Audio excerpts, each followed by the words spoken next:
धर्म प्रेमी सज्जनों, माताओं एवं बहनों, सभी संत महापुरुषों के चरण कमलों में श्रद्धा भक्ति सित प्रणाम अर्पित। गुरु महाराज की वचन है, वाणी है। आहो भाई भमर गुफाट पुहो, आहो भाई भमर गुफाट पुहो। गाहिले अनुपम धुन टप सुन सुन, गाहिले अनुपम धुन टप सुन सुन। भमर गुफाट पुहो, आओ भाई भमर गुफाट पुहो। हम लोग आकर के भमर गुफा में तो पड़ गए हैं, किंतु निकलेंगे कैसे? कौन निकालेगा?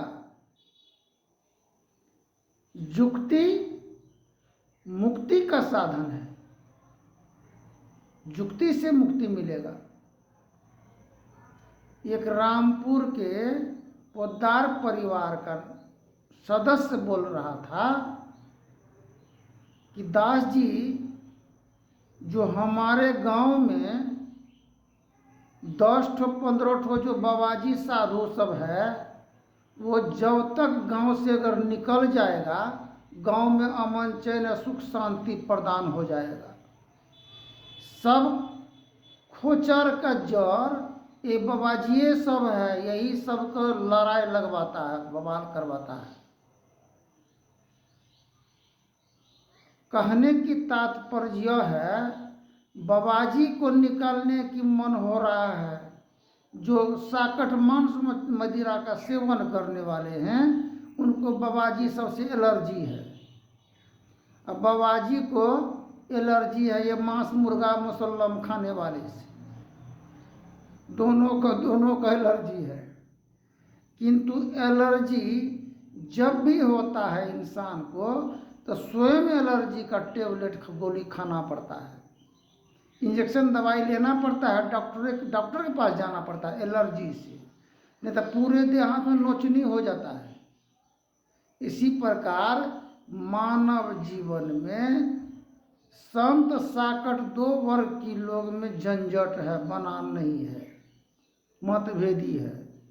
इधर स्त्री पुरुष में बनान नहीं है, बाप बेटा में बनान नहीं है, भाई बहन में बनान नहीं है। इस्लाम मजहब के अनुयायी है, तो इधर सब पक्ष की लोग कहता वो ठीक न है, वो मांस तांस खाता है एवं प्रकार से, वो इसको कह रहा है, इसको कह रहा है।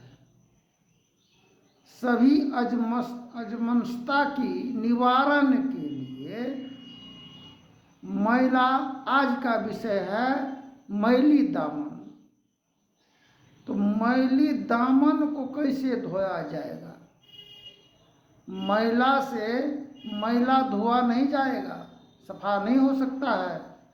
उसके लिए साबुन और सर्फ की जरूरत पड़ता है। हर घर के परिवार में एक सज्जन है तो 10 दुर्जन है। जब बांस की पेड़ लगाते हैं, रोपते हैं बांस को, तो सभी बांस सोझा नहीं होता है। कोई टेढ़वा जब होता है तो सोझा को सभी काटता है, किंतु टेढ़वा में जल्दी हाथ लगाता नहीं है। बत्ती माठ देने पर, कट जाने पर टेढ़वा का टेढ़वा रहता है। ठीक इसी प्रकार एक छोटा दृष्टांत और कथा सुने थे, कुआरी कुर्सा काटा में सुने थे। उस समय में छोटे उम्र था मेरा, कि एक लकड़हारा लकड़ी काटता था, उनका धर्म पत्नी घर में रहती थी और उसी से गुजर बसर होता था उनका। राजा साहब गए सैर करने के लिए, अब प्यास जब लग गया तो उसी जंगल के समीप एक झोपड़ी में उस दुल्हन को देखी तो प्यास बुझाने के लिए उनके ही दरवाजे पर गए राजा साहब।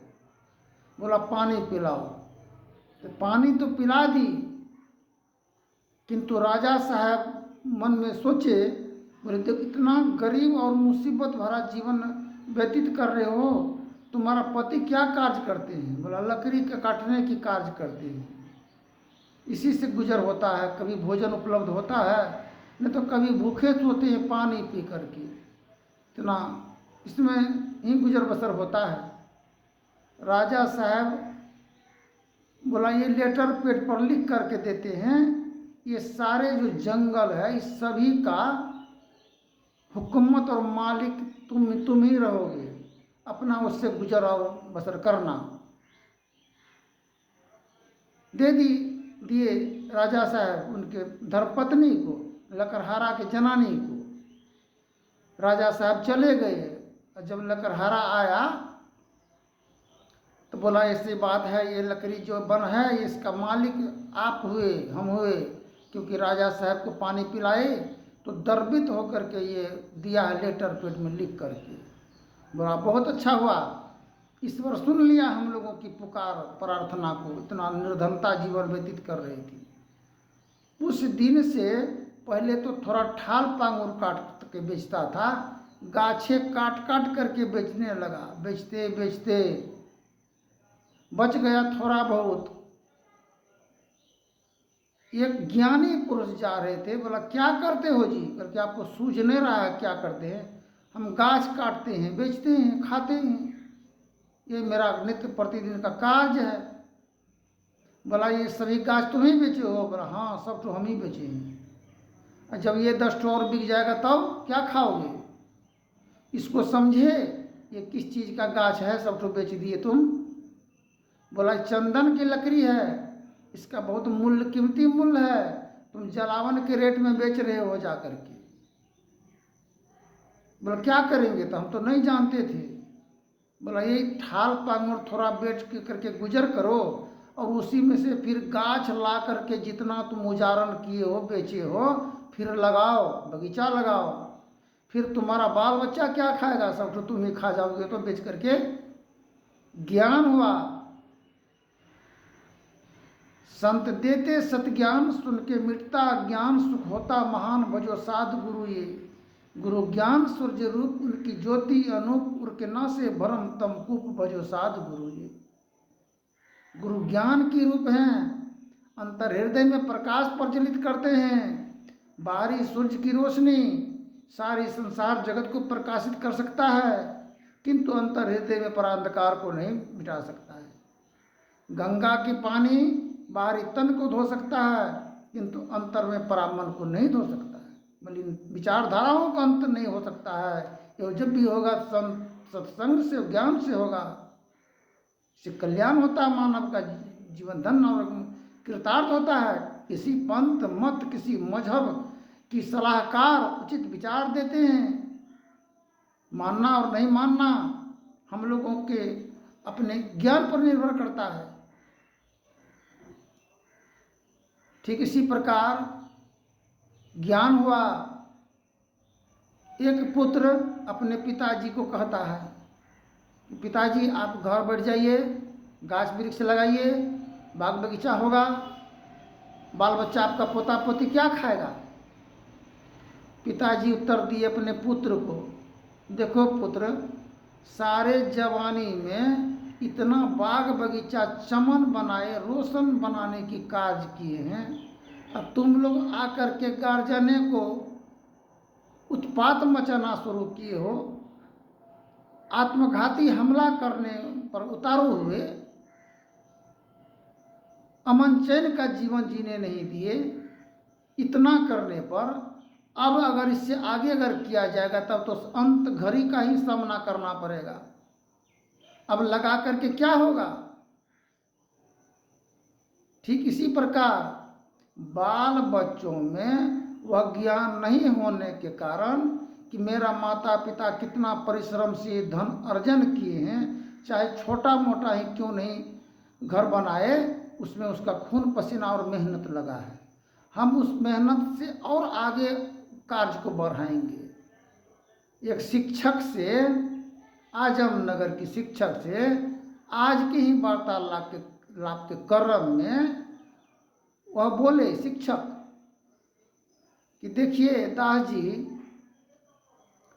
कितनों बढ़िया सब्जी वगैरह ले जाते हैं, तो गृह स्वामिनी धर्मपत्नी बोलते हैं ये क्या लाए हो, ये अच्छा नहीं हुआ। कोई कपड़े खरीद के लेते हैं, ये ठीक नहीं है। हर हमेशा मन में उलझन ही उलझन पड़ा होता है। आज सरकार शिक्षा के लिए स्त्रियों को, महिलाओं को योगदान दे रहे हैं शिक्षा के लिए, ताकि मेरा राज्य उत्तम हो। शिक्षा, आज शिक्षित घर का लड़की कोई जल्दी पसंद नहीं कर रहा है करने के लिए। क्यों? उसका जो फरमाइश और ख्वाहिश को पूर्ति करते करते दुल्हा को दम टूट जाता है, और दुल्हा का ख्वाहिश पूर्ति करते करते दुल्हन का दम टूट जाता है। दोनों को घमंड है। हम पीएचडी किए हैं, हम एवं प्रकार से अधिक पढ़ाई किए हैं। ये वर्चस्व की लड़ाई को लेकर के मन का तमन्ना मन में पड़ा और धरा रह जाता है। आत्मसम्मान और स्वाभिमान का मान हनन और गलानी होता है। श्री कबीर साहब कहे हैं, पढ़ो मन ओ नामासी धंग, रहो मन ओ प्रभु के संग, जिन्होंने सृजन किया यह अंग। अंग संग हर वक्त रहता, प्रकट हो पाता नहीं, हैरान हो रहे हैं सागिर दिखला पाता नहीं। फिर उनसे वार्तालाप के क्रम में यही बात सामने आया। देखिए हम लोग पर्व करते हैं, व्रत करते हैं, पूजा करते हैं, आदि इत्यादि कर्म करते हैं, फिर मन की मलिन और कुलीन विचारधाराओं का अंत क्यों नहीं हो रहा है? कैसे होगा इसका अंत? तो मेरा विचार है कि देखिए सबसे बड़ा मन को फिराओ। मन फिराए करके मन को अपने निज तन में खोज सज्जन, बाहर न खोजना, अपने ही घट में हरि हैं, अपने में खोजना। तो अपने अंतर हृदय में जब तक प्रवेश करेंगे नहीं, हम लोग बाहर मेजबानी जाते हैं कहीं भी, जब तक पुनः वापस अपने घर में नहीं आते हैं तो शांति नहीं मिलता है, चैन नहीं मिलता है। इसलिए हम लोग बाहर बाहर भटक रहे हैं। मृग नाभि कस्तूरी बसे मृग ढूंढे बनमाही, वैसे घट घट राम है जिनको जानत नहीं। अपने आप का घर, अंतर हृदय का मलिन और कुलीन विचारधाराओं का अंत तभी होगा जब हम अपने घर की सफाई करने लग जाएंगे, अपने मन की सफाई करने लगेंगे। दूसरे की घर को सफाई करेंगे और अपने घर को करेंगे ही नहीं, क्या सोने में अच्छा लगेगा?